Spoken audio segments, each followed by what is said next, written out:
Hello, I'm Deborah Cedillo-Dugan, and welcome to another City Update. City streets are our lifeline to getting around town. They connect us to jobs, schools, grocery stores, and more. City Council recently passed 2 new ordinances that make streets more user-friendly and more accessible to all users. Joining me today is Public Information Officer Matt Heil and also John Ford. Now, John, he's with the Complete Streets Working Group. It's great seeing you both. You're going to explain to us what all this means. Yes, Matt, I'm going to start off with you. So what is the Complete Streets plan, master plan? So what you were just saying is that the City Council adopted 2 new ordinances at their most recent formal meeting on July 2nd. And those 2 ordinances are going to help us to move forward with making our streets safe and effective for all users, whether or not they're walking, driving, bicycling, or using public transit. Or we should say it's safer, because right now we're just kind of beefing it up a little bit. Yeah, it's going to improve safety, it's going to improve access.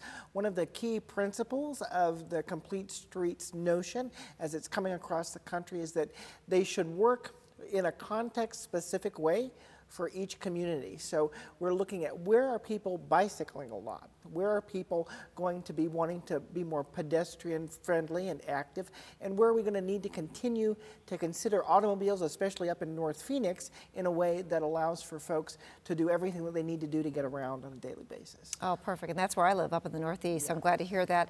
John, let's go to you now, too.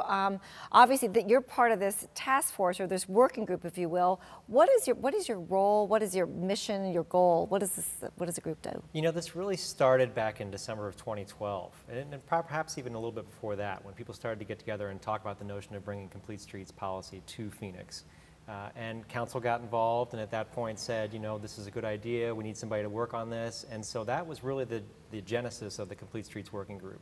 And it's made up of probably 35 members who kind of rotated in and out, health people, folks from the planning field, people who are transit advocates, a number of people who are involved in pedestrian groups or even cycling groups, but a really broad representation of different people who have thoughts about how complete streets could be implemented in Phoenix. And that's really the key, right? Because over 600 municipalities in the country have done this.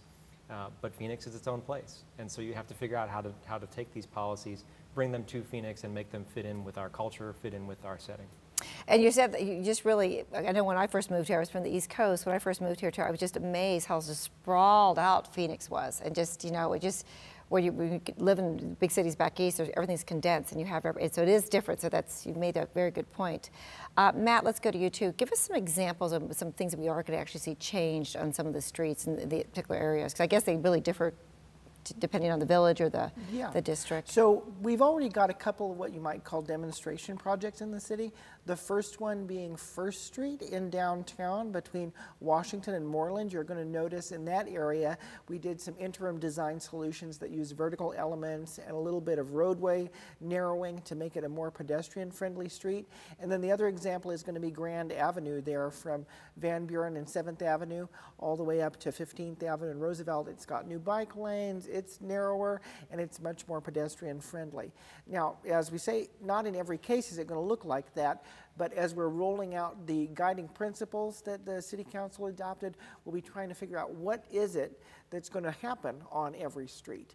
Some of our newest streets are already incorporating most of these principles. So way up north, Sonoran Desert Drive, you're going to see bike lanes. It's one of our most popular new construction projects. The real challenge and work is going to be in some of our older areas where it's already built out in a lot of ways, and we need to figure out how are we going to incorporate bus or light rail. You know, what is it going to look like in that case? Well, and then I'm going to go back to you, John, too, and it's kind of ping-ponging back and forth with what Matt just said, too. As the working group, you're looking at all the particular areas, and you're providing them advice after you're talking to residents, or how is that working? Well, at this point, the working group is bringing the expertise that comes from all over the country and from the folks who are part of this. The planners, the health folks. You know, there's a real focus here on livability, on vibrancy, on even, you know, the benefits of economic vitality that come from this. This is about creating a better place. And it's about streets' role in doing that. And so that's really what this group is focused on. We have been, as partners with the city, we have been to all the village planning committees and we have heard their feedback. And certainly the work of the general plan, the bike master plan, so many other things are going on in the city of Phoenix that will all be incorporated into this, so that we have resident feedback, so that we have village planning feedback to see what we can do to make these areas more vibrant, more livable.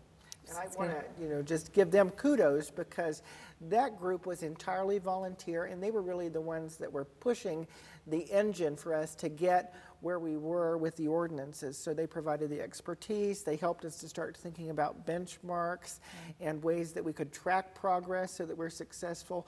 What's going to happen next is the other ordinance that the City Council adopted was to appoint a Complete Streets Advisory Board, and that's going to probably get put into place sometime in the fall. I think they had about 90 days to appoint those people, and those folks are going to be the community members and city staff who really start to get into the meat of figuring out what kind of design standards do we use to make this effective, what other ways do we track our progress, and also how do we get held accountable to make sure that we're doing what we need to be doing. So they really helped us kick it off, and then this new advisory board is going to follow through the entire process to make sure that we accomplish all of our goals. And you, of course, will be working with this other group all along the way. So in a sense, you guys are the man on the street.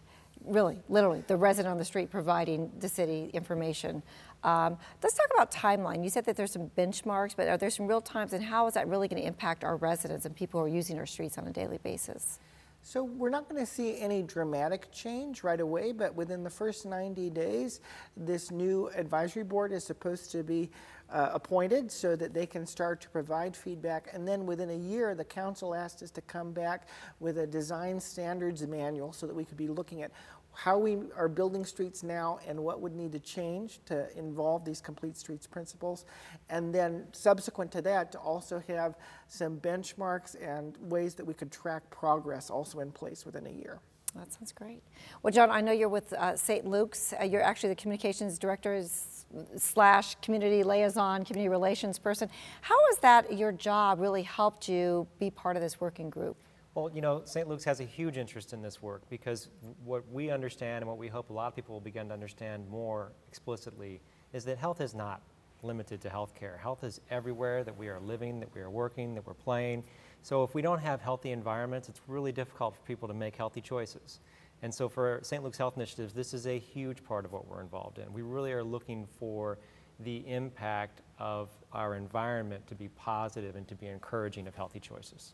All makes sense. And Matt, you guys, your office does such a great job in getting the information out with street restrictions, press releases. I'm assuming you will continue to get that information out to our public. Yes, because the thing that is really key for us, this to be a success, has to take community feedback into account and has to be context specific. That's one of the conversations that we're having all the time, is to say, as we go out, what does the street need to look like?